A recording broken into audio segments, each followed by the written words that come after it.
Bonjour, chers gestionnaires de la paie, chers comptables, chers responsables des ressources humaines. Moi, c'est Victor Liconet, programmeur VBA, spécialiste en tableau de bord et pilotage de la performance AVL Performance by Excel. Dans cette nouvelle vidéo concernant la prise en main de notre logiciel de paie que j'ai nommé PVL 2.04, je vais vous montrer comment faire l'exportation des écritures comptables de notre application vers Sage Comptabilité. Donc le travail que nous allons faire consistera, n'est-ce pas, à exporter les écritures comptables de notre logiciel dans les opérations diverses du Sage Compta pour novembre 2007. Donc vous voyez les opérations diverses de novembre 2007 là, quand j'ouvre là le journal, c'est vide. Donc le travail que nous allons faire consistera à envoyer les écritures comptables ici. Donc je fais mon journal, je reviens dans mon application. Donc pour faire cette exportation comptable là, nous aurons besoin de deux fichiers. Nous aurons besoin déjà d'un fichier texte généré par l'application et d'un modèle d'import. Donc ce fichier-ci, c'est lui qui va nous servir de passerelle entre Sage Comptabilité et le fichier texte que nous allons générer tout à l'heure. Donc, concernant le fichier texte, puisque le modèle d'import, lui, il est déjà là. Concernant le fichier texte qui va contenir les écritures comptables, c'est, comme je le disais tantôt, c'est à partir de notre logiciel qui sera généré. Plus précisément au niveau du journal comptable. Donc, ce qu'il y a lieu de faire, c'est de vous montrer comment fonctionne ce journal comptable. Là, vous voyez là, mon journal comptable pouvait être plus grand, mais là, puisque le logiciel fonctionne, était en scène qui n'affiche que les lignes ayant des valeurs. Donc, si je clique là sur afficher toutes les lignes du journal comptable, vous voyez, le journal comptable s'ouvre là, avec les autres lignes qui n'ont pas de valeur. Donc, ça sera à chaque entreprise de saisir les numéros de compte comme il entend et comme il traite à sa comptabilité. Parce que certaines entreprises associent un numéro de compte à une prime. Donc, vous voyez donc que le journal comptable peut être long ou petit en fonction des entreprises. Bon, ce qu'il y a lieu de connaître dans ce journal comptable, c'est comment est-ce qu'il fonctionne. Déjà, vous voyez le paramétrage du code journal. J'ai écrit là OD. C'est pour faire comprendre à l'application que je vais envoyer mes écritures comptables dans les opérations diverses dans Sage Comptabilité. Et là, j'ai saisi le 2/11/2007 parce que notre fichier test que nous allons utiliser pour notre comptabilité, c'est un fichier bijou de 2007. Donc, la date là doivent être identiques. Bon, maintenant, pour la saisie des numéros de compte et des noms des comptes, ce qu'il y a lieu de comprendre, c'est que quand vous saisissez un numéro de compte au débit, le nom du compte est légèrement décalé vers la droite, comme vous voyez là. Et quand vous saisissez un numéro de compte au crédit, le nom du compte est décalé plus à droite, comme vous voyez là. Donc, concrètement, ça se passe comment? Je vais vous montrer un exemple. J'écris par exemple là, achat. Et j'écris en bas là, fournisseur.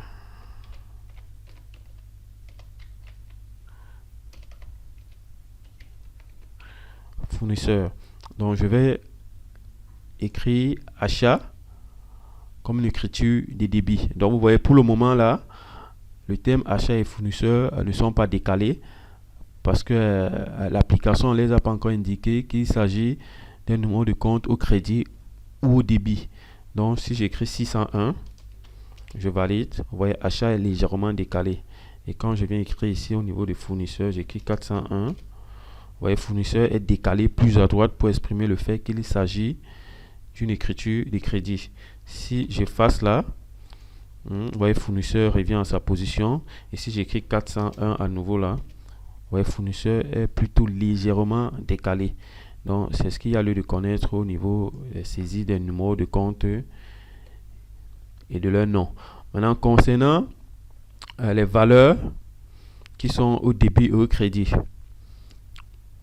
ces valeurs proviennent, n'est-ce pas, de l'état des salaires, juste au niveau de la ligne 3. Donc, c'est à partir de cette ligne-là que nous allons prendre les valeurs dont nous aurons besoin pour notre journal comptable. Donc, cette ligne-ci là. Donc, c'est ce qu'on va faire maintenant. Donc, je viens dans mon journal comptable. Bon, je viens. Le journal a synthétisé puisque je suis quitté d'une feuille, je suis revenu. Je clique sur afficher toutes les lignes du journal comptable.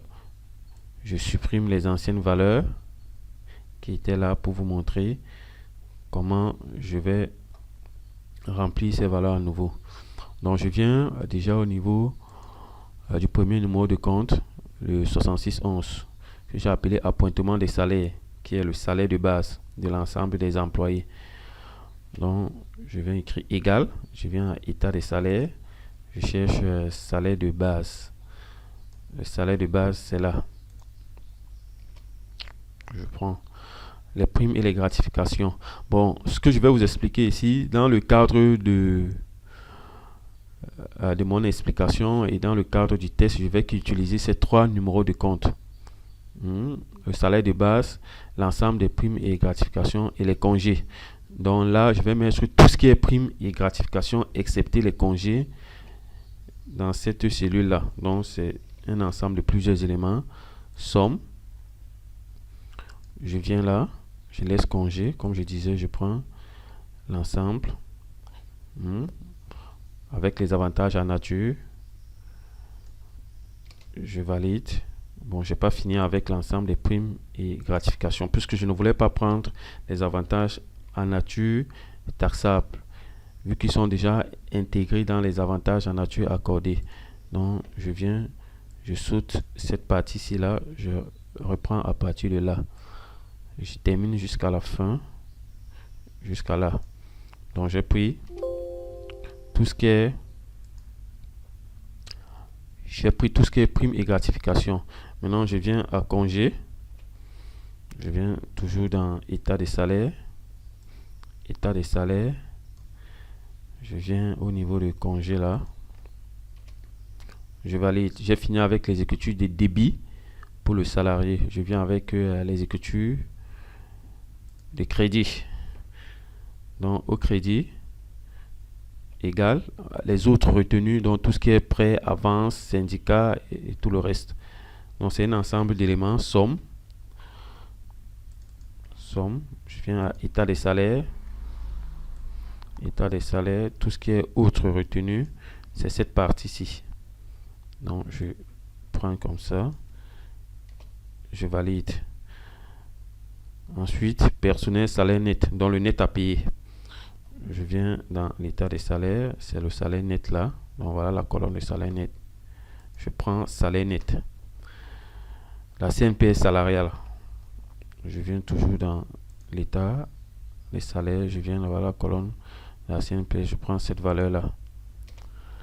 Ensuite, état impôt sur salaire. Donc tout ce qui est IRPP, centimes additionnels. Bref, tout ce qui est impôt sur le salarié.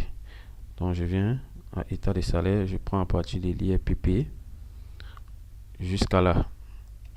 Ok, c'est bon, j'ai fini avec les écritures comptables du salarié. Donc si je vérifie le total dans mon journal comptable, il doit être équilibré. Donc vous voyez là, j'ai 2 95 222 au débit et au crédit. Donc mon journal est équilibré. Je passe maintenant à la comptabilité du patron. Je viens là, impôt sur salaire. Bon, sur salaire pour l'employé, bien sûr. Pour l'employeur, autant pour moi. Donc, je viens, égal, ces deux éléments, le FNE et le crédit foncier patronal. Donc, je viens à état des salaires.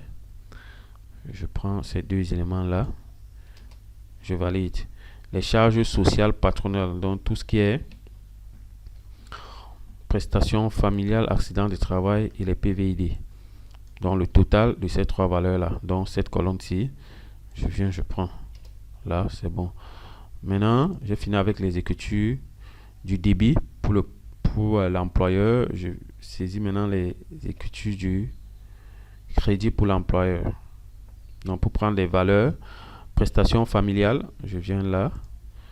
Je prends les prestations familiales là. Je valide. Je prends ensuite l'accident de travail là. Accident de travail, je prends là, je valide également. Je prends ensuite les PVID du patron dans la CNPS patronale. Je viens là, voilà sa colonne. Je prends également là. Mon état impôt sur le patron dans le FNE et le crédit foncier. Ces deux éléments, somme. Je viens là au niveau des états des salaires. Je cherche le FNE et le crédit foncier. Donc, ce sont ces deux éléments-là. Je valide. J'ai terminé avec la comptabilité du patron. Donc, vous voyez, la somme des deux comptabilités patron et salaire fait toujours en sorte qu'on a notre journal qui est équilibré là. Donc, le travail qu'on a fait est bon. Bon, maintenant, nous allons passer à la phase pour générer le fichier texte dont on aura besoin pour notre exportation. Donc, quand je quitte d'une feuille quelconque à l'autre, je reviens dans mon journal comptable.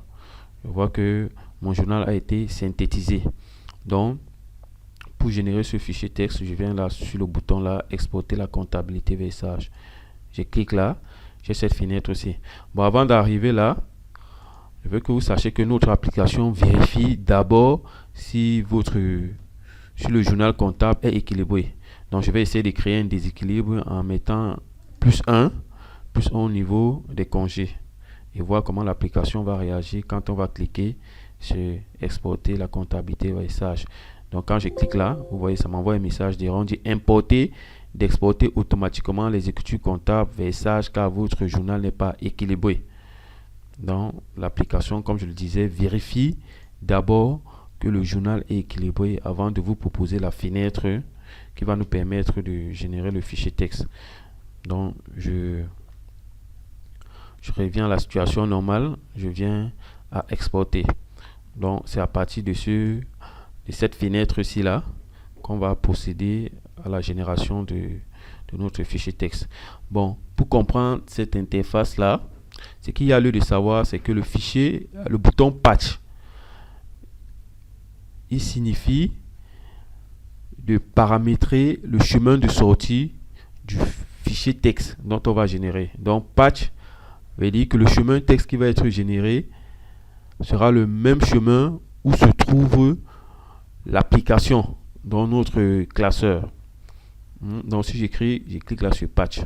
Donc, le chemin d'accès où se trouve le classeur, c'est dans ce même dossier où va aller se loger le fichier texte qu'on va générer tout à l'heure.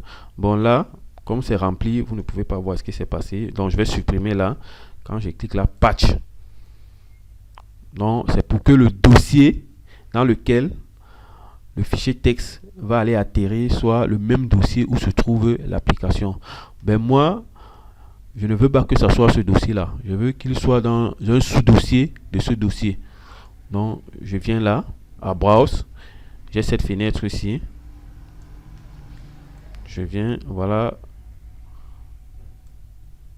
notre dossier, document de travail. Je veux qu'il soit là dans Import, Compta. Donc, je clique là, vous voyez, le chemin a changé là. Il s'est ajouté. Là, le bouton là, c'est le bouton qui permet d'ouvrir le dossier paramétré qui est représenté ici par le chemin d'accès. Donc, si je clique là, j'ouvre. Donc, vous voyez, j'ai dans mon dossier mon modèle d'import. J'aurai besoin de lui tout à l'heure.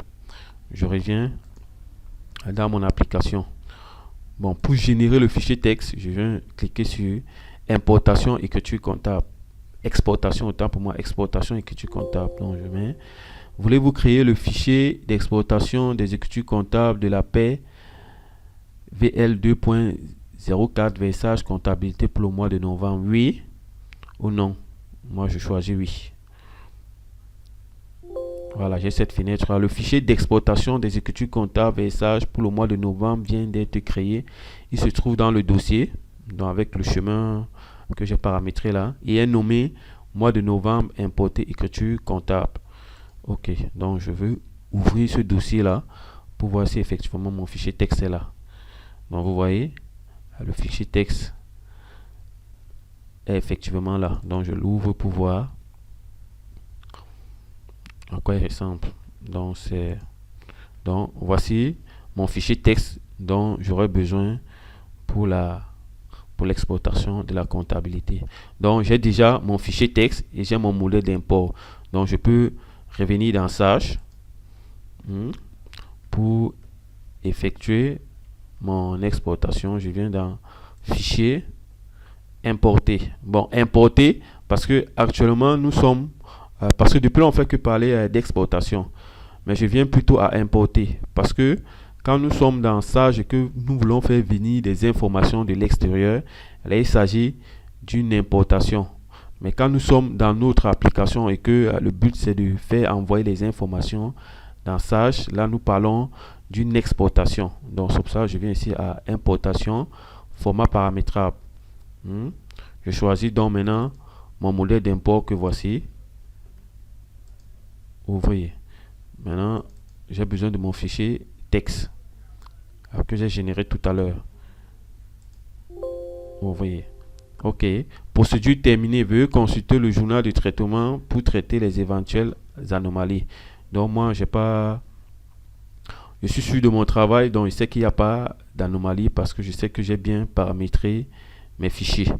Donc, je viens sur OK. Ce que j'ai à faire, c'est de vérifier, n'est-ce pas, si dans le journal des opérations diverses de novembre 2007, j'ai effectivement mes écritures comptables. Donc, je viens là, je descends, je cherche novembre 2007 au niveau des opérations diverses. Là, j'ai une indication qui me dit qu'il y a des écritures à l'intérieur. Donc, j'entre.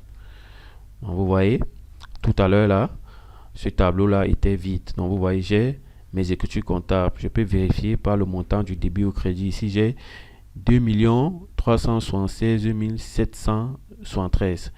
Donc, quand je reviens dans mon application là, j'ai aussi 2 376 773. Donc, mon exportation s'est passée à merveille.